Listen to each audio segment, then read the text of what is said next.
తెల్లవారుజామున వచ్చేటువంటి కలలు నిజమవుతాయా?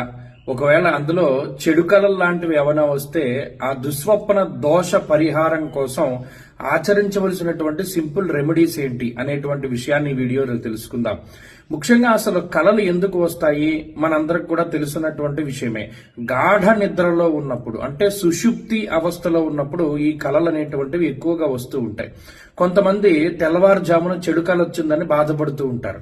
కొంతమంది తెల్లవారుజామున మంచి కల వచ్చింది అని ఆనందపడుతూ ఉంటారు. నిజానికి చెడు కలలో వచ్చేటువంటి వారు బాధపడవలసినటువంటి పరిస్థితి లేదు. ఎందుకంటే చాలా మందిలో శరీరం మెటబాలిజంలో ఏదైనా ఒక తేడా వచ్చినప్పుడు బ్రెయిన్ అలర్ట్ చేయడానికి అప్పటికప్పుడు నిద్ర లేపడానికి ఉపయోగించేటువంటి అతి సాధారణమైనటువంటి ప్రక్రియ ఈ పీడకల.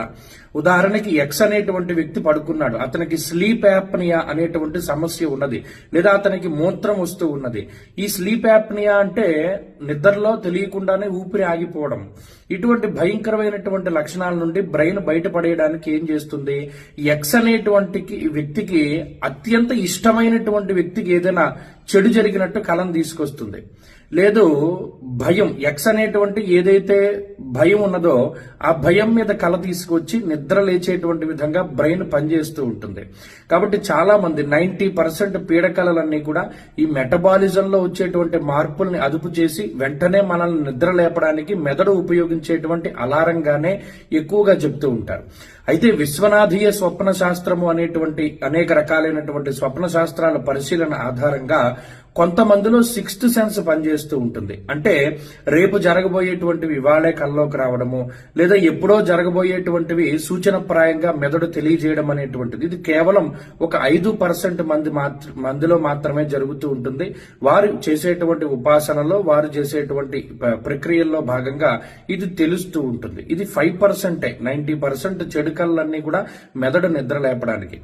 లేదు ఒకవేళ మనకి తెల్లవారుజామున ఏదైనా మంచి కళ వస్తుంది అంటే 100% జరుగుతుంది అనడానికి కూడా మనకి నిరూపణ ఏమీ లేదు. కొన్నిసార్లు అలా మంచి కళలు వస్తూ ఉంటాయి బాగా నిద్రపట్టినప్పుడు. సరే, దుస్వప్నం వచ్చింది, దాని దోష పరిహారం కోసం ఏం చేయాలండి అంటే సహస్ర పరమాదేవి శతమూల శతాంకుర సర్వగుం హరుతమే పాపం దూర్వా దుస్వప్ననాశని అన్నారు. అంటే ఎవరికైతే చెడు కల వచ్చిందో వారు నిద్ర లేవగానే విఘ్నేశ్వరుని యొక్క ముఖము చూసి ఆ రోజున చక్కగా గణపతి అష్టోత్తరం గాని లేదా గణపతి షోడశ నామాలతో గాని ఒక గరిక చేతిలో పట్టుకుని ఆయన పాదాల దగ్గర పెట్టి ఆ దూర్వాయుగ్మాన్ని శిరస్సు మీద ధారణ చేయమన్నాడు. అప్పుడు ఈ దుస్వప్న దోషాలన్నీ కూడా తొలగిపోతాయి అనేటువంటిది మనకి చెప్పడం జరిగింది. కాబట్టి ఈ పీడకలల గురించి భయపడక్కర్లేదు.